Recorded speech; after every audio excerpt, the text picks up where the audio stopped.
Rules are a given in fast food. Most people my age whine about not being able to text their boo thing while serving customers. Idiots. They get to work the earthly shifts. They get the sun. I get the darkness. I get the 3 a.m. to 6 a.m. window. The yummy burgers wasn't a giant like McDonald's. It had one branch in every state. Now, this is the only one left. I took the job in 2022 because I was desperate. The pay was double. I should have known that in this capitalistic hellscape, double pay means double the soul tax. Frank, the manager, handed me the contract. Page 5 was different. 15 stipulations. Never talk to drive-through customers.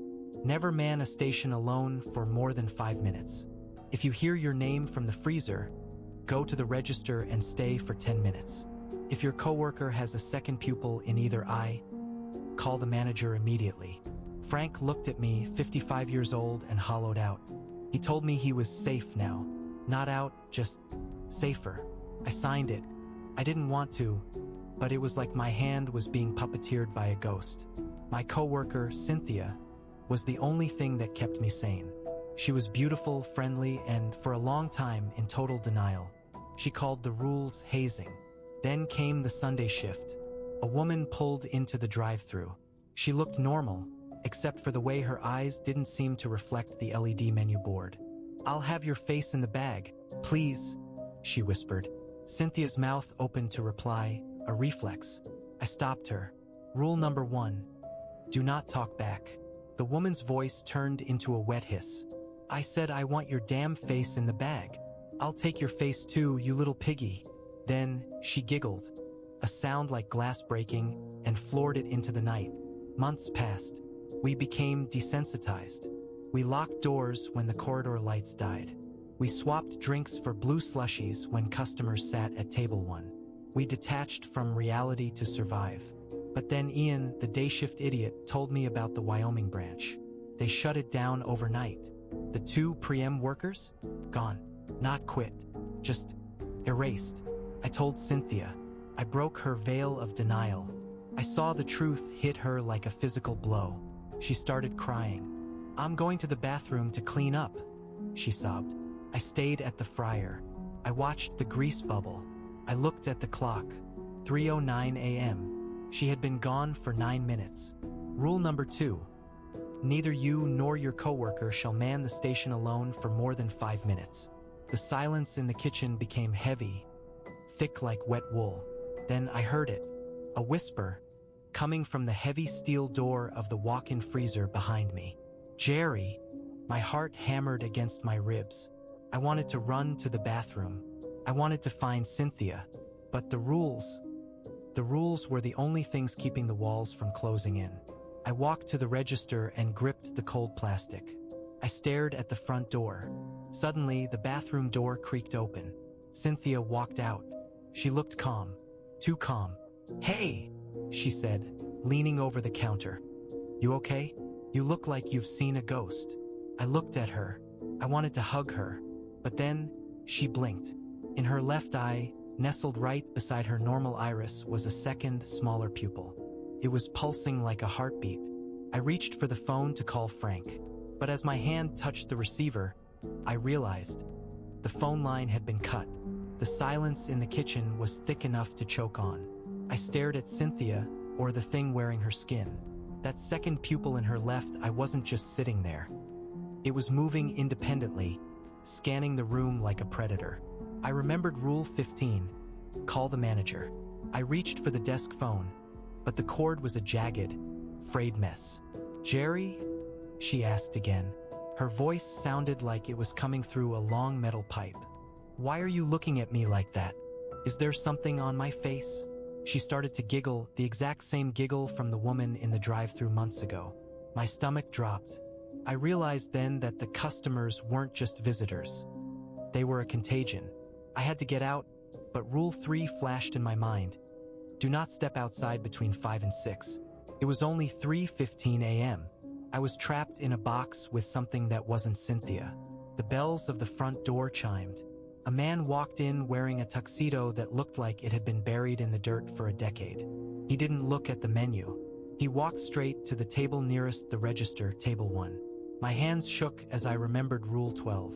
If they sit there, swap their drink for a blue slushie. I didn't ask. I just turned to the machine. The syrup was thick, a neon blue that looked radioactive. As I handed it to him, his hand brushed mine. It was ice cold, colder than the freezer. "The others are coming, Jerry," he whispered. "The Wyoming crew says hello." I looked back at Cynthia. She was standing at the fryer, dropping her own hand into the boiling oil without flinching. She wasn't screaming. She was just watching the Tuxedo Man drink his blue slushie. The Tuxedo Man vanished the moment I blinked. Table 1 was empty, but the blue slushie was now blood red. Then the voice came again. Not a whisper this time, but a scream from the walk-in freezer. "Jerry, help me." It was Cynthia's voice, the real Cynthia. I looked at the Cynthia standing at the fryer. She turned her head 180 degrees, her neck snapping like dry kindling. "Don't go in there, Jerry," she said with two voices layered over each other. "Rule 10, remember? Stay at the register for 10 minutes. But the screams from the freezer were getting more desperate. I could hear her fingernails scratching against the steel door.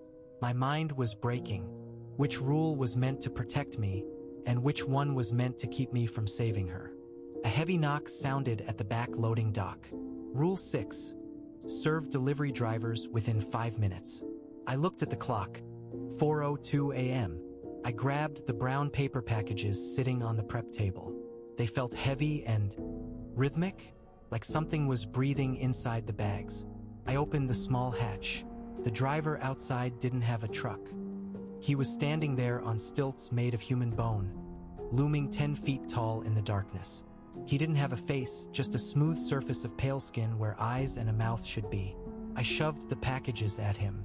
He took them with elongated fingers and pointed toward the car park. A blue BMW was idling there. Rule 13. Call your manager. But the phone was dead, and the driver was pointing at the car because the person in the driver's seat was Frank. I backed away from the loading dock and tripped over a tray. When I looked up, a small girl was sitting on the floor in the middle of the dining area. She was sobbing into her hands. Rule 14. Turn away before she looks to you. I tried to spin around, but my boots felt like they were glued to the greasy tile. "My daddy is in the meat grinder," she wailed. The sound was high-pitched, vibrating in my teeth. I squeezed my eyes shut, praying to whatever God was left in this capitalistic hellscape.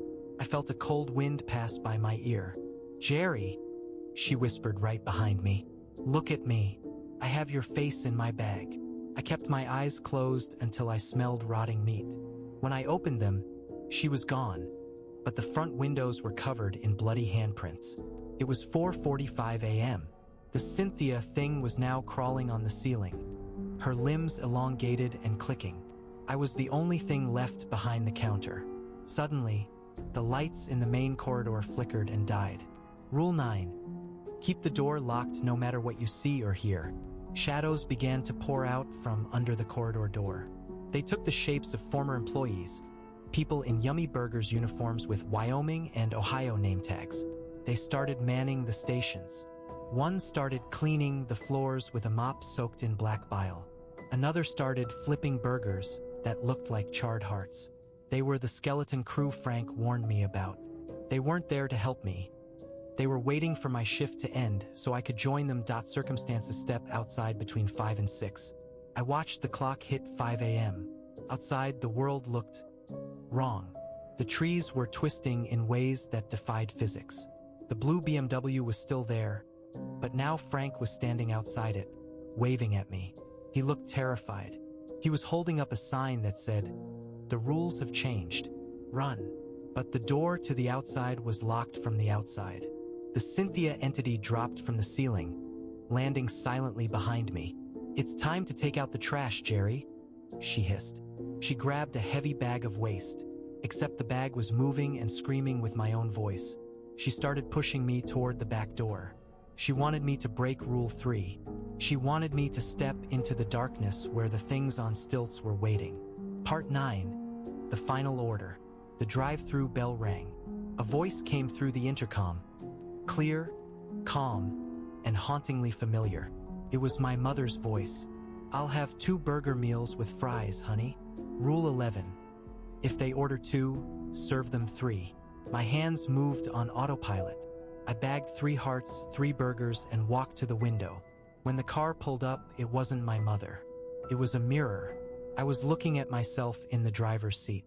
The Jerry in the car looked older, haggard, with a manager's tag that read, Frank. The version of me in the car reached out and grabbed my arm with a grip like iron. "Don't finish the shift," he warned. "If the sun doesn't rise by 6:01, the loop never ends." Part 10, The Third Pupil. 5:50 a.m. The restaurant was a chaotic nightmare. The skeleton crew was chanting my name. The girl was screaming in the corner. The thing that looked like Cynthia was blocking the only exit.